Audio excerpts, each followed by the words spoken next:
Mudville's hopes were dying, until they remembered who was coming to bat. Casey stepped into the batter's box with 2 outs, 2 men on, and Mudville's last hope pressing at his back. Dust cut the late light and the crowd held its breath. The scoreboard showed the home side down by 2, and a hush crept through the wooden stands as everyone waited for what seemed inevitable. They had come to see Casey. For years he had been the unshakable center of every close game, muscle and cool in equal measure, a man who stepped up and ended doubts. The runners shifted on the bags. A child leaned forward on his father's knee. Voices thinned to a single, brittle expectancy. The pitcher wound and threw. The ball came in a clean arc that shivered across the plate. Casey did not swing. Strike 1, the umpire called, and a ripple of complaint broke out, but Casey only smiled as if the call were part of some private plan. He stood composed, knuckles white around the bat, eyes set in that calm way that had become legend. Flynn had reached on a single. Blake had followed with a hit that put runners at second and third. Suddenly the game, which had seemed steadily slipping away, snapped tight around the single name on everyone's lips. Mudville's hope folded itself into a man who held a bat. 2 outs, down by 2, and then the crowd remembered Casey. Casey had walked to the plate as if answering a summons, wiping his hands on his shirt as the cheer washed over him. People told and retold the old feats.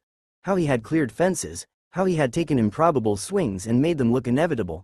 Tonight, that history gathered like weather behind him. It made him larger in the people's eyes.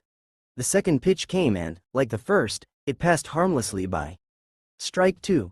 The crowd's mood altered from confident to uneasy. Some shouted at officials, others braced as if for an impact. Casey's face did not change. He folded his shoulders and breathed slowly, as if to slow time itself, waiting for the one pitch he would not ignore. He walked to the plate like he owned it, and everyone believed he did. In the stands, a baker's wife thought of a loaf gone cold, an old man remembered a lost coin, a boy imagined the ball sailing out of the park. Those small, private images sat beside the shared roar. A gust lifted sawdust from the infield and caught the ribbon on a girl's bonnet. The wooden bleachers creaked under shifting weight. These small, lived details braided with the townspeople's memories and smoothed the edges of fear. Hope is a layering of small things stacked until they look like a single certainty. Casey watched the pitcher with the same unhurried interest he reserved for a rival who had overreached. There was a trace of something, pride, perhaps, or sheer faith, that made him let 2 good pitches go. The crowd, who had relied on him like a fixture, felt that faith is a promise. He would choose the perfect moment. The pitcher set, muscles coiled, and for a moment the world narrowed to the stretch of leather and the white seam racing toward possibility. Casey's bat rose and fell in the same practiced arc he had used 1,000 times.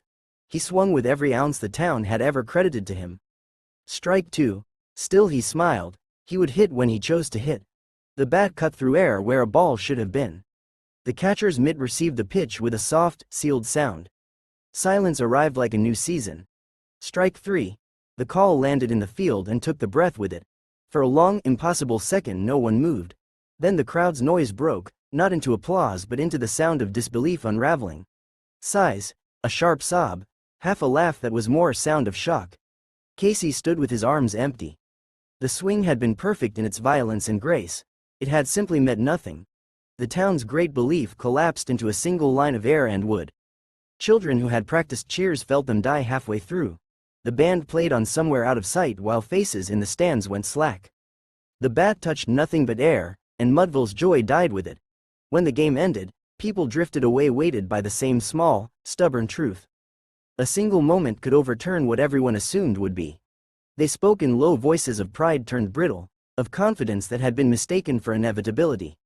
Casey walked off with the quiet of a man who had done what he did and discovered, in the mechanics of a swing, the fine margin between certainty and loss.